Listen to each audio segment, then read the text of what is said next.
লাফালাফি করবে না কেউ। আস্তে আস্তে আস্তে আস্তে আস্তে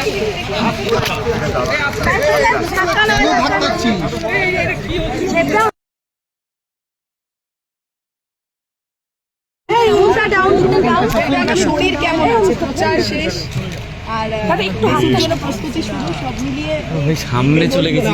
আমরা বলি যে কি বলবে গণতান্ত্রিক অধিকার ফোনটা ঢুকছে এবার একটা মডেল বুথে এবং সপরিবারে এসছো। আমার জবে থেকে ভোট দিচ্ছে এইবারও তাই এটাই বলবো যে প্রত্যেকটা দল সবাই লড়াই করছে নিজের দলকে দেখানোর জন্য, তাদের কর্মীরা তাদের সবাইকে শুভেচ্ছা। কারণ আজকে আমার যেহেতু দুটো ফেস, ফেস 1 হয়ে গেছে, ফেস 2 বিগেস্ট ফেস্টিভ্যাল ডেমোক্রেসি। আমি বলবো যে সবাই যেন এই গণতান্ত্রিক অধিকারটা ইউজ করে এবং একটা ভালো সরকার, একটা ভালো ভবিষ্যৎ যেন আমরা আমাদের ভোটের মাধ্যমে করতে পারি, এটাই অনুরোধ।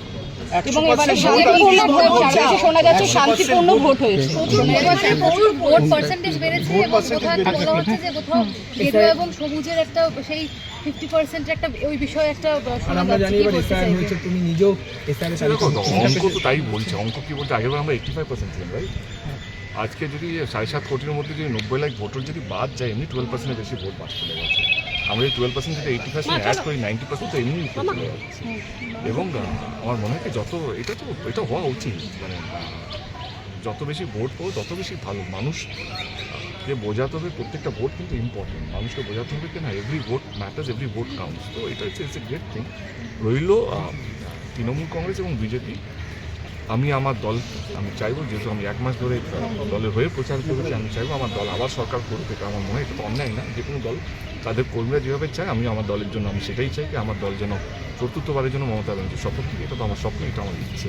এবারে বাকিটা 4 তারিখের মধ্যে আমরা সবাই জানতে পারবো, যেরকমভাবে তোমরা জানতে পারবে, যেরকমভাবে আমি জানতে পারবো। কারণ ভোট কে কাকে দিচ্ছে সেটা তো আমি ওই ভগবান, রাজনীতির ভগবান নইকে আমি ভবিষ্যবাণী করতে পারবো। এটাই বলবো যে মানুষ নিজের পছন্দের প্রথম প্রার্থীকে ভোটটা দিক, এটাই সেখানেই আমার সমর্থন।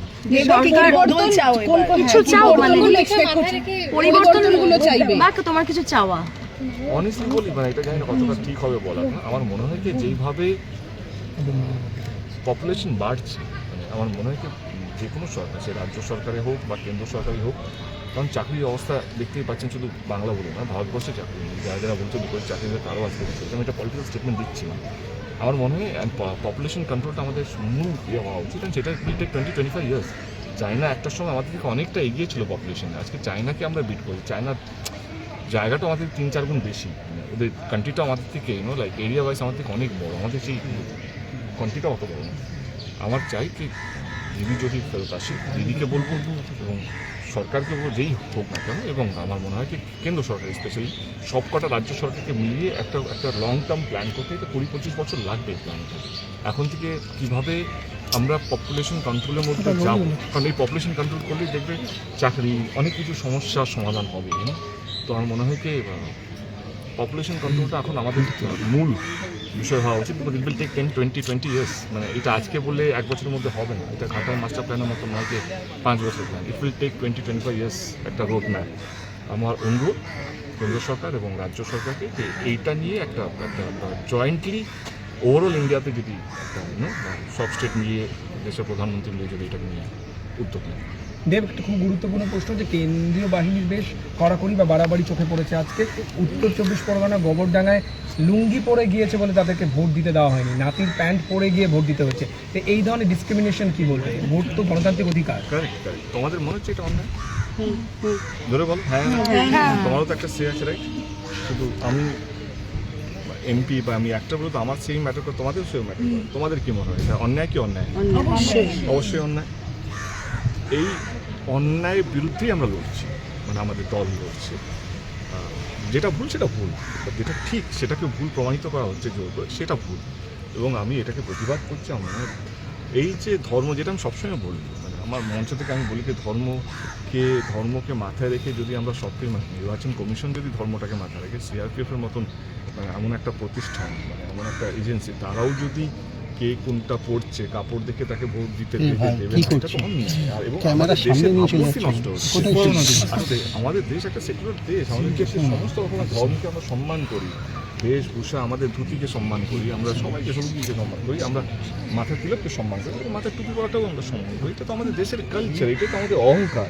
সেই অহংকার ভেঙে যাচ্ছে কোথাও কোনো মনে হয় যে একটা অন্য একটা ভাবমূর্তি যাদের কাছে আমরা এক্সপেক্ট করি না। একটা ঠিক আছে, পলিটিক্যাল লিডাররা বলছে বাবা ঠাকুরের নাম নিচ্ছে, এ করছে ও করছে, ঠিক আছে, কিন্তু এরকম একটা প্রতিষ্ঠান, এরকম একটা সিআরপিএফের মতন বা এজেন্সিসগুলো যার উপরে দেশ ভরসা করে, তখন প্রধানমন্ত্রী বা মুখ্যমন্ত্রী আসবে আর যাবে, এটা থেকে যাবে, এরাই থেকে যাবে।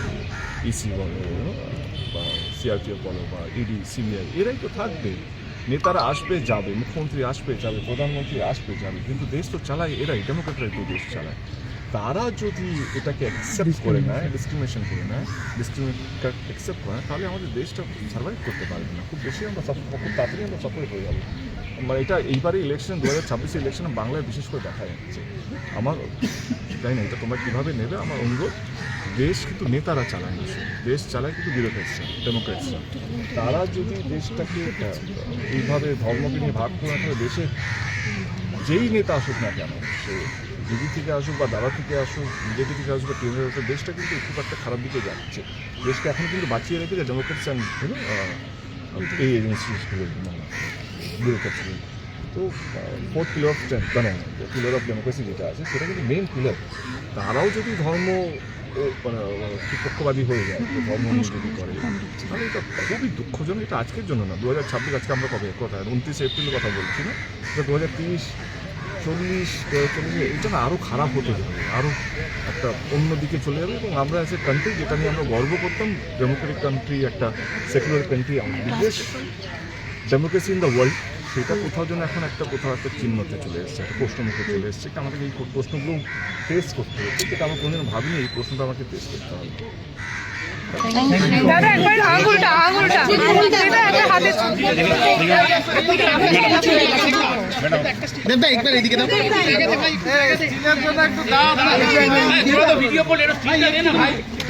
এদিকে ছিল